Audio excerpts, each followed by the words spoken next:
اور اس کے سوا کافی اور ڈیٹیل پریپریشنز کی جاتی ہیں جو گجرات گورنمنٹ نے بہت ڈیپتھ میں کی ہیں، جیسے کہ تمام فشنگ بوٹس کو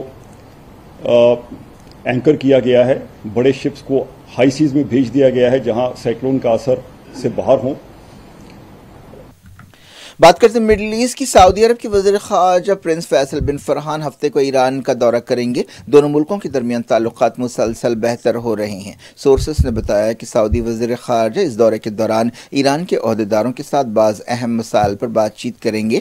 ایسی بھی خبریں ہیں کہ اس دورے کے دوران تہران میں سعودی سفارت خانہ کھل سکتا ہے۔ پچھلے ہفتے ایران نے سعودی عرب کے دارالحکومت ریاض میں اپنا سفارت خانہ کھولا تھا۔ اس سے پہلے چائنا کی کوششوں سے بات چیت کے بعد ایران اور سعودی عرب نے 7 سال بعد سفارتی تعلقات بحال کرنے کا فیصلہ کیا تھا۔ تب سے مڈل ایسٹ میں بہت تبدیلیاں آ رہی ہیں۔ ایران کے وزیر خارجہ حسین عامر عبداللہیان نے کہا ہے کہ ایران اور کیوبا دو اہم ملک ہیں اور وہ کئی شعبوں میں تعاون کر سکتے ہیں۔ انہوں نے یہ بات ایک ایسے وقت کہی جب ایران کے صدر ابراہیم رئیسی کیوبا کے دارالحکومت ہاوانا پہنچے۔ یہ ان کے لیٹن امریکہ دورے کا آخری پڑاؤ ہے۔ اس سے پہلے انہوں نے وینیزویلا اور نکاراگوا کا دورہ کیا تھا۔ کیوبا میں انٹرنیشنل ایئرپورٹ پر ان کا گرمجوشی سے استقبال کیا گیا۔ بعد میں ایرانی صدر نے کیوبا کے صدر سے ملاقات کی۔ اس موقع پر آپسی تعاون کے بارے میں بات چیت کی گئی اور بات سمجھوتے ہوئے۔ ایران کے سپریم لیڈر سید علی خامنہئی نے اسرائیل کے خلاف مزاحمتی تنظیموں کی سرگرمیوں کے لیے فلسطینی گروپوں کو مبارکباد دی اور کہا کہ صہیونی دشمن کو بہت کمزور پوزیشن میں لا کھڑا کیا گیا ہے۔ تہران میں ملاقات کرتے ہوئے سپریم لیڈر نے اسلامی جہاد کے سیکریٹری جنرل زید نخالہ اور ان کی ڈیلیگیشن کو مبارکباد دی۔ خامنہئی نے کہا کہ صہیونی نظام کی موجودہ حالت پہلے کے مقابلے میں بہت کمزور ہے، یہ مزاحمتی گروپوں کی کامیابی ہے۔ اسرائیلی فوج نے مغربی کنارے کے نابلس شہر میں ایک دھاوا کرتے ہوئے ایک فلسطینی نوجوان کو ہلاک کر دیا۔ اس واقعے میں 2 لوگ زخمی بھی ہوئے۔ مقامی لوگوں اور ڈاکٹرز کے حوالے سے وفا نیوز ایجنسی نے بتایا کہ جمعرات کی صبح اسرائیلی سپاہیوں نے نابلس پر حملہ بول دیا جہاں جھڑپیں ہوئیں۔ فلسطین ریڈ کریسنٹ سوسائٹی نے بتایا کہ اسرائیل نے جھڑپوں کے دوران خلیل یحییٰ انیس نامی فلسطینی نوجوان کو گولی مار دی۔ 2 دوسرے فلسطینیوں کے پیر بھی زخمی ہوئے جنہیں نابلس کے ایک ہاسپٹل میں شریک کیا گیا۔ ایک زخمی کی حالت نازک بتائی گئی ہے۔ اسرائیلی فوج نے بیت اللحم کے قریب ایک فلسطینی گھر کو گرا دیا۔ جارڈن ویلی میں بھی ایسی کارروائیاں کی گئیں۔ فلسطین انفارمیشن سینٹر نے یہ بات بتائی۔ حالیہ عرصے میں ایسی کارروائیوں میں اضافہ ہوا ہے۔ ایک رپورٹ میں کہا گیا کہ سعودی عرب اور UAE یورپی ملکوں پر زور دے رہے ہیں کہ وہ سیریا کے صدر بشار الاسد کے ساتھ تعلقات بحال کریں۔ 12 سال بعد سیریا کو عرب لیگ میں شامل کیا گیا جبکہ امریکہ اس سے ناراض ہے۔ خلیجی ملکوں کا کہنا ہے کہ سیریا جنگ ختم کرنے سے معاشی حالات اچھے ہوں گے۔ جرمنی اور فرانس نے ابھی تک سرکاری طور پر سیریا سے تعلقات بحال کرنے کی مخالفت کی ہے۔ 2011 میں عرب بہار کے دوران سیریا جنگ شروع ہوئی تھی اور اس خانہ جنگی میں یورپی ملکوں نے امریکہ، اسرائیل اور عرب ملکوں کے ساتھ مل کر بشار الاسد کی مخالفت کی تھی۔ سوڈان کے دارفور علاقے میں ریاستی گورنر کو لڑائی کے دوران ہلاک کر دیا گیا ہے۔ انہوں نے سینکڑوں لوگوں کی ہلاکتوں کے لیے ریپڈ سپورٹ فورسز کو ذمہ دار ٹھہرایا اور اس کے کچھ گھنٹوں بعد انہیں موت کے گھاٹ اتار دیا گیا۔ سوڈان کی فوج نے گورنر خمیس ابکار کی ہلاکت کے لیے RSF کو ذمہ دار ٹھہرایا اور اسے بے رحمانہ قتل قرار دیا۔ گورنر نے کھلے عام RSF اور اس کے اتحادی فائٹرز پر نسل کشی کا الزام لگایا تھا۔ ان کی موت کے بارے میں زیادہ تفصیلات سامنے نہیں آئی ہیں، لیکن سوڈان کی فوج نے الزام لگایا کہ RSF نے گورنر کا اغوا کیا اور بعد میں انہیں ہلاک کیا۔ ہلاکت سے کچھ دیر پہلے انہوں نے کہا تھا کہ سویلینز کو اندھا دھند نشانہ بنایا جا رہا ہے۔ گورنر کی ہلاکت علاقے میں لڑائی کا ایک اہم موڑ ہے۔ یوکرین کے شہر کریوی ریو میں رشیا نے 2 انڈسٹریل سائٹس پر میزائل حملے کیے۔ صدر وولڈیمیر زیلنسکی کے آبائی شہر پر اس سے پہلے بھی حملہ کیا گیا تھا۔ تازہ حملے میں ایک سویلین زخمی ہوا۔ اس دوران خیرسون میں ایک بچہ یوکرینی شیلنگ میں ہلاک ہو گیا۔ رشیا نے کہا ہے کہ اناج کی ڈیل کے تعلق سے کوئی اچھی علامتیں نہیں ہیں۔ کرملن کے ترجمان ڈیمیٹری پیشکوف نے کہا کہ اس سلسلے میں کام جاری ہے لیکن ہمیں کوئی اچھے امکانات نظر نہیں آ رہے ہیں۔ رشیا کے صدر ولادیمیر پوٹن نے چائنا کے صدر زی جن پنگ کو ان کی 70ویں سالگرہ کے موقع پر مبارکباد دی ہے اور انہیں اپنے پیارے دوست کہہ کر مخاطب کیا ہے۔ یوکرین جنگ شروع ہونے کے بعد سے چائنا اور رشیا کے درمیان تعلقات مضبوط ہوئے ہیں۔ چائنا نے اب تک رشیا کے حملے کی مذمت نہیں کی ہے۔ مغربی ملکوں کا دباؤ ہے کہ چائنا جنگ ختم کرانے کے لیے اپنا اثر و رسوخ استعمال کرے۔ چائنا نے ایک امن منصوبہ پیش کیا تھا لیکن اس بارے میں کوئی ٹھوس پیش رفت نہیں ہوئی۔ نیٹو نے کہا ہے کہ اس کی مدد کی وجہ سے یوکرین کو جنگ میں بہت فائدہ ہو رہا ہے اور بہت فرق پڑ رہا ہے۔ نیٹو سیکرٹری جنرل جینس اسٹالٹنبرگ نے برسلز میں میڈیا سے بات چیت کرتے ہوئے یہ بات کہی۔ نیٹو ڈیفنس منسٹرز کی ایک میٹنگ برسلز میں شروع ہوئی۔ 2 دن تک جاری رہنے والی اس میٹنگ میں یوکرین کی فوجی مدد اور ہتھیاروں کی سپلائی کے بارے میں غور کیا جا رہا ہے۔ کرائمیا میں رشیا کی طرف سے مقرر کیے گئے گورنر نے کہا ہے کہ رشین فورسز نے 19 ڈرونز کو مار گرایا۔ دوسری طرف یوکرین نے کہا ہے کہ اس نے اوڈیشہ میں 18 رشین ڈرونز کو مار گرایا۔ فلپائن میں آئیسس کے ایک اہم لیڈر کو ہلاک کر دیا گیا ہے۔ فلپائن کی فوج نے یہ بات بتائی۔ ایک رپورٹ میں کہا گیا کہ ابو زکریا آئیس کے ایک گروپ کو لیڈ کرتا تھا۔ بتایا گیا کہ اس گروپ کے ارکان کرائے کے 2 اپارٹمنٹ میں رہ رہے تھے، ان میں بعض عورتیں اور بچے بھی تھے۔ چہارشنبے کی صبح یہ آپریشن کیا گیا۔ پولیس اور فوج نے ایک ساتھ دونوں مقامات پر دھاوے کیے۔ اس موقع پر فائرنگ کا تبادلہ ہوا جس میں آئیس کے 2 سینئر فائٹرز ہلاک ہوئے جن کا تعلق دولت اسلامیہ مصطفیٰ گروپ سے تھا۔ گریس ساحل کے قریب حال ہی میں کشتی کے سانے میں ہلاک لوگوں میں 100 بچے شامل ہو سکتے ہیں۔ کشتی ڈوبنے کے بعد بچائے گئے لوگوں کے حوالے سے ایک رپورٹ میں یہ بات کہی گئی۔ اس سانحے میں اب تک کم سے کم 78 لوگوں کے مرنے کی تصدیق کی گئی ہے۔ سمجھا جا رہا ہے کہ کئی لوگ لاپتہ ہیں۔ بتایا گیا کہ 750 لوگ کشتی پر سوار تھے۔ عمان کے وزیر خارجہ نے کہا کہ ایران اور امریکی قیدیوں کی رہائی کے بارے میں ایک سمجھوتے کے بالکل قریب پہنچ گئے ہیں۔ عمانی وزیر خارجہ سید بدر ابو سیدی نے ایک انٹرویو میں کہا کہ انہیں واشنگٹن اور تہران کے بیچ بات چیت میں سنجیدگی نظر آ رہی ہے اور اس بات چیت کے نتیجے میں نیوکلیئر ڈیل کو بھی بچایا جا سکتا ہے۔ انہوں نے کہا کہ اب صرف معاملہ تکنیکی باتوں کا رہ گیا ہے۔ ایرانی وزارت خارجہ نے ان خبروں کو کنفرم کیا کہ مسقط میں بات چیت کی میزبانی کی گئی ہے اور یہ کوئی راز نہیں ہے۔ ایران نیوکلیئر ڈیل بحال کرنے کے لیے بائیڈن نے بات چیت شروع کی تھی لیکن ویانا میں ہونے والی بات چیت فی الحال رکی ہوئی ہے۔ لوٹتے ہیں انڈیا۔ کرناٹک کی کانگریس حکومت نے بی جے پی دور میں لایا گیا تبدیلی مذہب قانون برخاست کرنے کا فیصلہ کیا ہے۔ الیکشن سے پہلے کانگریس نے یہ وعدہ کیا تھا۔ کیبنٹ کی ایک میٹنگ میں یہ فیصلہ کیا گیا۔ اس کے علاوہ اسکولوں میں تاریخ کی کتابوں کے سلیبس اور زرعی مارکیٹ سے متعلق قانون کے بارے میں بھی اہم فیصلے کیے گئے۔ کئی بی جے پی ریاستوں کی طرح کرناٹک میں بھی زبردستی، لالچ کے ذریعے یا دھوکے سے مذہب تبدیل کرنے کے خلاف قانون بنایا گیا تھا۔ اس سلسلے میں پچھلے سال مئی میں ایک آرڈیننس جاری کیا گیا تھا اور ستمبر میں اس کی جگہ ایک بل اسمبلی میں پیش کیا گیا تھا۔ اس بل پر کانگریس اور بی جے پی میں تکرار ہوئی تھی۔ اپوزیشن کانگریس کا کہنا تھا کہ یہ مائنورٹیز کو ہراساں کرنے کا ایک حربہ ہے۔ کیبنٹ نے اسکولوں اور کالجوں میں دستور کی تمہید یا اس کے انٹروڈکشن کو یا پریمبلم پڑھنے کو لازمی قرار دیا ہے۔ کیبنٹ نے زرعی مارکیٹس کے بارے میں ایک نیا قانون لانے کا فیصلہ کیا جو بی جے پی دور میں لائے گئے قانون کی جگہ لے گا۔ پچھلے مہینے کے اسمبلی الیکشنز میں کانگریس نے کرناٹک میں زبردست کامیابی حاصل کی تھی جس کے بعد اپوزیشن کے حوصلے بلند ہیں۔ پارٹی نے یہ بات صاف کی ہے کہ نئی حکومت بی جے پی دور کی کئی پالیسیوں کو بدل دے گی۔ دہلی پولیس نے ریسلنگ فیڈریشن آف انڈیا کے چیف برج بھوشن شرن سنگھ کے خلاف سیکسول ہراسمنٹ کے الزامات پر چارج شیٹ داخل کر دی ہے۔ اس کے خلاف پاکسو کے تحت کیس نہیں چلے گا۔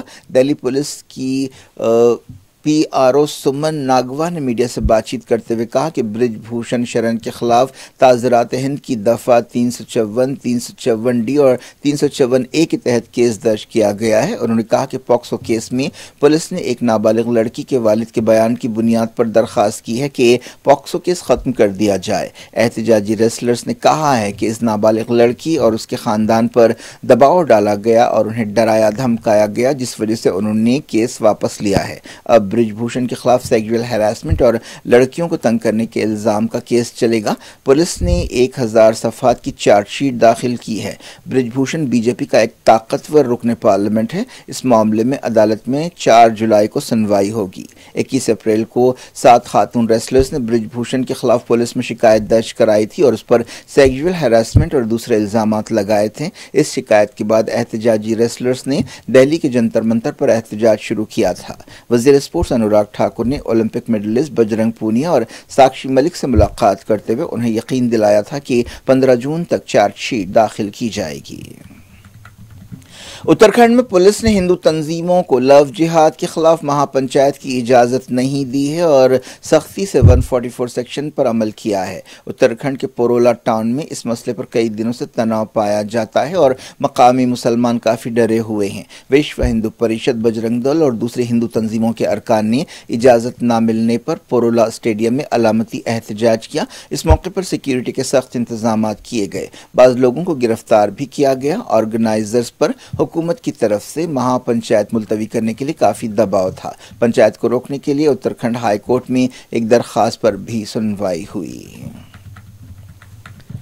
ایشین کرکٹ کونسل نے اعلان کیا ہے کہ ایشیا کپ 2023 ہائیبرڈ ماڈل کے تحت کھیلا جائے گا۔ پاکستان جو پورے ٹورنامنٹ کی میزبانی کرنے والا تھا 4 میچوں کی میزبانی کرے گا، جبکہ باقی 9 میچز سری لنکا میں ہوں گے۔ یہ ٹورنامنٹ 31 اگست سے 17 ستمبر تک ہونے والا ہے۔ انڈیا نے پاکستان کا دورہ کرنے سے انکار کر دیا تھا، جس کے بعد یہ فیصلہ کیا گیا تھا۔ انڈیا اور پاکستان کے میچز سری لنکا میں ہوں گے۔ تفصیلی شیڈول جلد جاری کیا جائے گا۔ انڈیا کے انکار پر پاکستان میں کافی ناراضگی کا اظہار کیا جا رہا تھا۔ پاکستان نے دھمکی دی تھی کہ وہ 2023 ورلڈ کپ میں حصہ نہیں لے گا جو انڈیا میں کھیلا جانے والا ہے۔ کیا کچھ ہو رہا ہے آپ کی دنیا میں؟ آخر میں ہیڈ لائنز دنیا بھر سے ایک بار پھر دیکھتے ہیں۔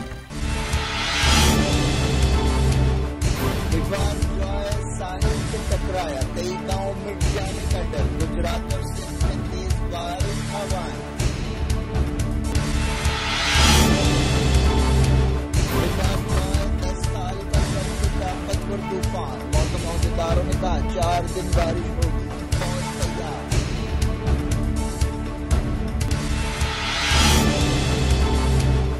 فیصل بن فرحان ہفتے کو ایران کا دورہ کریں گے۔ تہران میں سعودی سفارت خانہ بھی کھل سکتا ہے۔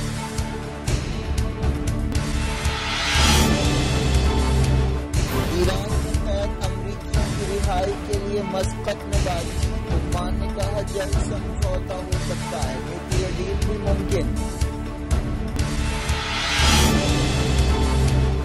یورپی ملک بشار الاسد کے ساتھ تعلقات بحال کریں۔ سعودی عرب اور UAE لابینگ کر رہے ہیں۔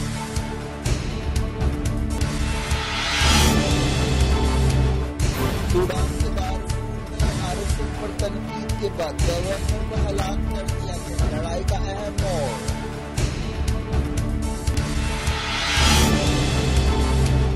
یوکرین میں لڑائی تیز۔ ڈیفنس منسٹر کی میٹنگ۔ فوجی مدد بڑھانے پر غور کیا جا رہا ہے۔ فلپائن میں IS کے ٹھکانوں پر فوج اور پولیس کا دھاوا۔ اہم لیڈر ہلاک۔ بنگلہ کی کانگریس حکومت نے BJP کا تبدیلی مذہب قانون برخاست کر دیا۔ نصابی کتابوں کے بارے میں فیصلہ بھی الٹ دیا گیا۔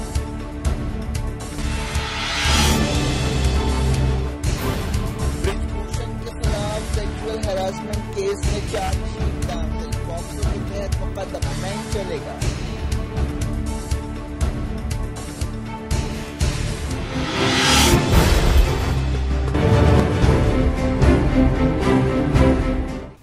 یہ تھی آج کی خبریں۔ شجیع الافراز کو دیں اجازت اور اپنا بے حد خیال رکھیں۔ اللہ حافظ۔